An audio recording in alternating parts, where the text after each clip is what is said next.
3.5 शक्तिपीठांपैकी एक पूर्ण पीठ म्हणजे करवीर निवासिनी जगन्माता श्री महालक्ष्मी देवी. कोल्हापूरची अंबाबाई संपूर्ण महाराष्ट्राचे कुलदैवत आणि कोट्यावधी भक्तांचे श्रद्धास्थान आहे. पण तुम्हाला माहीत आहे का की या मंदिराची स्थापना कशी झाली आणि या भूमीला कोल्हापूर हे नाव कसे मिळाले?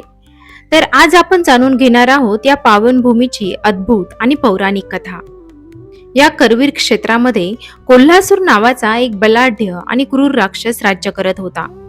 त्याच्या छळामुळे देव, ऋषीमुनी आणि सर्वसामान्य जनता त्रस्त झाली होती.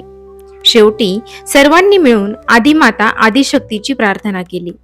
भक्तांच्या हाकेला धावून जाणारी आई जगदंबा प्रगट झाली. देवी आणि कोल्हासूर यांच्यामध्ये 9 दिवस भयानक युद्ध झाले.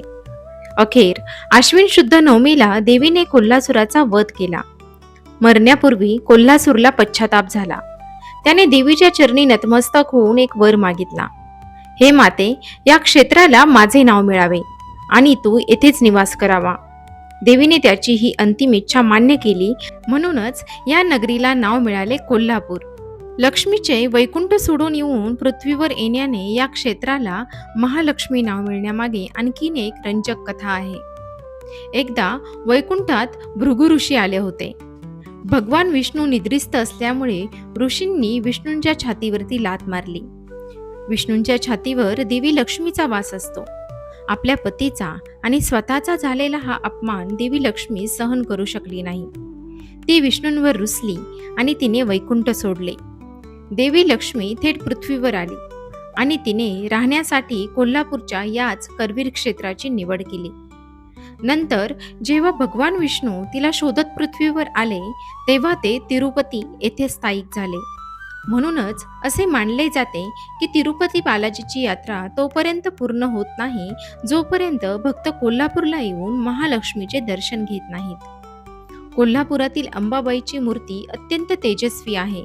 एका हातात म्हाळुंग, दुसऱ्या हातात गदा, तिसऱ्या हातात ढाल आणि चौथ्या हातात पानपात्र घेतलेली ही चतुर्भुज माऊली भक्तांचे रक्षण करते.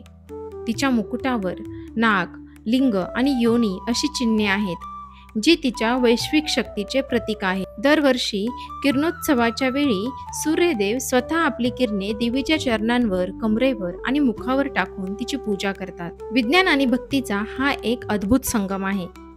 अशी ही आपली आई अंबाबाई, जी भक्तांच्या हाकेला धावून येते आणि प्रत्येकाला सुखाचा आशीर्वाद देते. तुम्हाला जर हा व्हिडिओ आवडला असेल तर व्हिडिओला लाईक करा, तो इतरांना शेअर करा, चॅनलला सबस्क्राईब करा आणि असेच नवनवीन व्हिडिओ रोज बघा. थँक्यू.